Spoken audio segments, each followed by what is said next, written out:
साथ संगत जी प्यार से कहना, धन निरंकार जी। स्वागत है आप सभी का आपके ही चैनल पर। आज मैं आप सभी के लिए एक प्रेरणादायक साखी लेकर आई हूँ। तो चलिए आज की साखी सुनते हैं।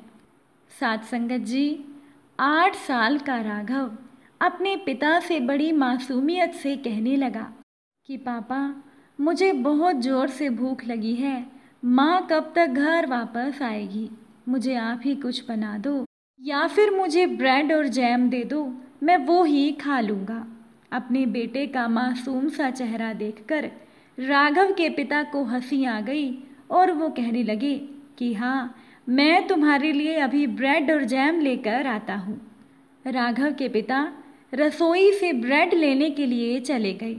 जब राहुल के पिता शर्मा जी ने फ्रिज खोलकर ब्रेड का पैकेट उठाया, उसी समय उनकी नज़र एक पतीले पर पड़ी, जिसका ढक्कन उन्होंने उठाकर देखा तो उस पतीले में बिरयानी पड़ी थी। शर्मा जी खुश होते हुए राघव से कहने लगे कि बेटा, तुम्हारी मनपसंद बिरयानी पड़ी है, मुझे तो पता ही नहीं था। 2 दिन पहले हमारे घर पर जो तुम्हारे जन्मदिन की दावत थी, उसमें तुम्हारी माँ ने बहुत अच्छी बिरयानी बनाई थी। तुम्हें बहुत पसंद आई थी, तो लगता है कि तुम्हारी माँ ने आज फिर से हम दोनों के लिए बिरयानी बना दी थी और शायद वो हमें ये बताना भूल गई, इसीलिए उसे बाहर इतनी देर लग रही है। मैं अभी बिरयानी लेकर आता हूँ। ऐसा बोलकर शर्मा जी ने जैसे ही बिरयानी को गर्म करने के लिए गैस चलाया, तभी दरवाजे की घंटी बजने लगी। राघव की माँ सुरभि घर पर आ चुकी थी। माँ को देखकर राघव दौड़ता हुआ अपने माँ के गले लग गया और बोला कि माँ, आप हमारे लिए बिरयानी बनाकर गए और हमें बताना भी भूल गए। आप कितने अच्छे हो, आज फिर आपने हमारे लिए बिरयानी बना दी। सुरभि ने राघव को अपने आप से दूर किया और चिंतित होते हुए बोली, अरे बेटा, आज मैंने कुछ भी नहीं बनाया था। खाना तो मैं अभी बाहर से लेकर आई हूँ। आज मुझे बाज़ार में कुछ ज़्यादा ही समय लग गया। वो बिरयानी तो तुम्हारे जन्मदिन की बची हुई है। 2 दिन से शांताबाई नहीं आई, तो ये बिरयानी मैंने उसके लिए रख रखी थी। कल वो आ जाएगी। आज मैंने फ़ोन पर उससे बात कर ली थी। मैं उसे कल ये बिरयानी दे दूँगी, वो इसे खा लेगी। तुम चलो, मैं जो ताज़ा खाना लेकर आई हूँ, तुम वो खाना। डॉक्टर ने तुम्हें बासी खाना खाने के लिए मना किया है। याद है, पिछली बार जब तुमने पुरानी खीर खाई थी तो तुम्हारे पेट में कितना दर्द हो गया था। फिर तुमने बिरयानी खाने की कैसे सोची? सुरभि ने अपने पति को आवाज़ लगाई और अपने साथ लाए हुए खाने को टेबल पर रख दिया। शर्मा जी और राघव अपनी पसंद का खाना खाने लगे।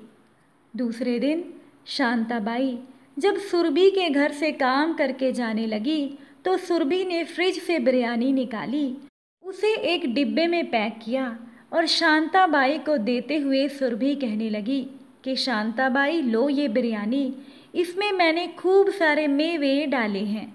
ये मैंने रात को बनाई थी, थोड़ी सी बच गई तो मैंने सोचा तुम्हें दे देती हूँ। तुम्हारे बच्चे भी खा लेंगे, वो खुश हो जाएंगे। बिरयानी बहुत स्वादिष्ट बनी है। शांताबाई खुश होते हुए बिरयानी का डिब्बा लेकर अपने घर पर चली गई।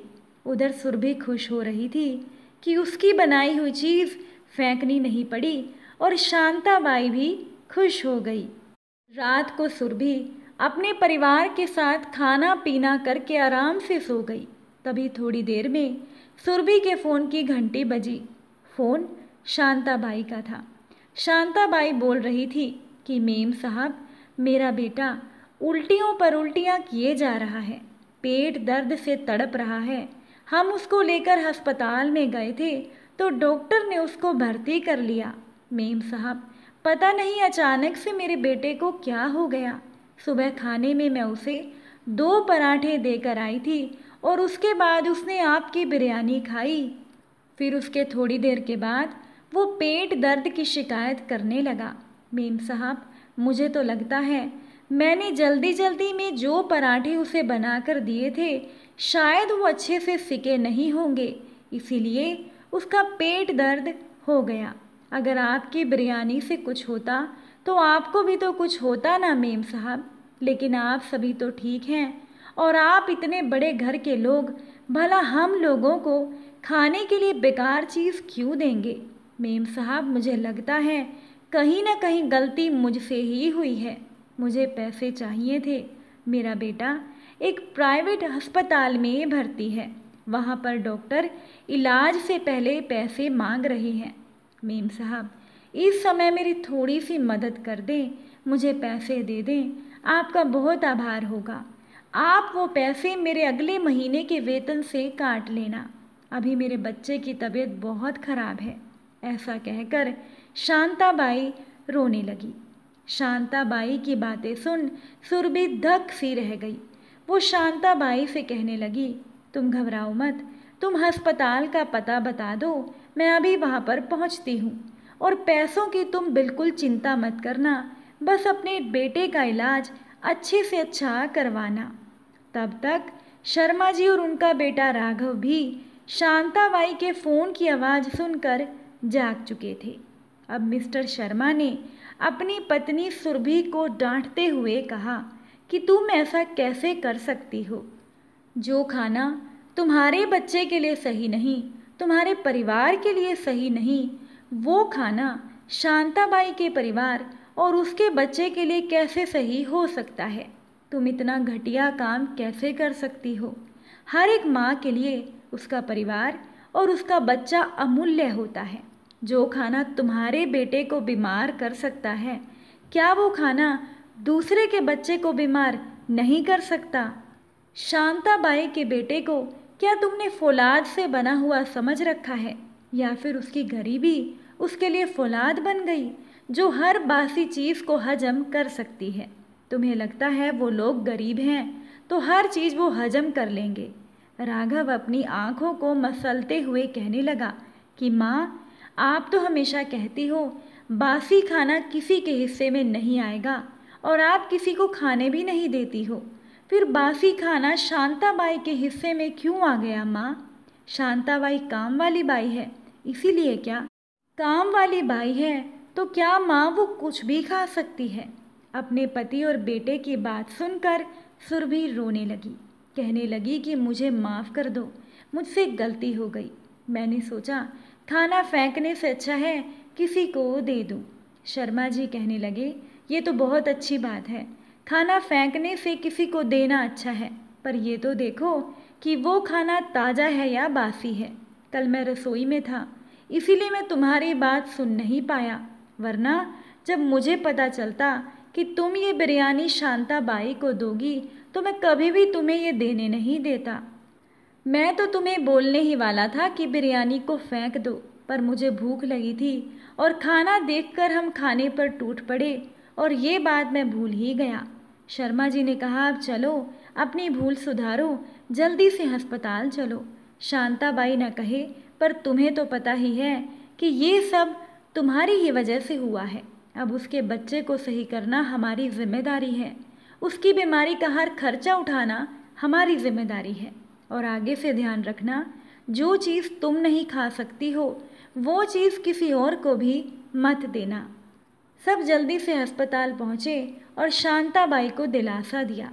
डॉक्टर ने इलाज शुरू किया। शांताबाई का बेटा अब ठीक था। शांताबाई के बेटे को राहत की सांस लेता देख सुरभि की जान में जान आ गई। सुरभि ने शांताबाई से माफ़ी मांगी और भविष्य में कभी भी किसी को भी बासी खाना ना देने का वचन किया। साथ संगत जी, बहुत सारे लोग अपने घर का बना हुआ बासी खाना जिसे वो खुद खाने से परहेज करते हैं और अपने घर पर आने वाली काम वाली बाइयों को वही खाना ताज़ा बताकर दे देते हैं। देखिए, अगर वो खाना आपके लिए जहर है तो वो किसी और के लिए अमृत कैसे हो सकता है? इसीलिए कभी भी किसी को बासी खाना ना दे। मैं उम्मीद करती हूँ कि आज की ये साखी आपको ज़रूर पसंद आई होगी। अगर साखी अच्छी लगी हो तो वीडियो को लाइक कीजिएगा, चैनल पर नए हैं तो सब्सक्राइब कीजिएगा। फिर मुलाकात होगी आप सभी से एक नई साखी के साथ। साथ संगत जी प्यार से कहना। धन्य निरंकार जी।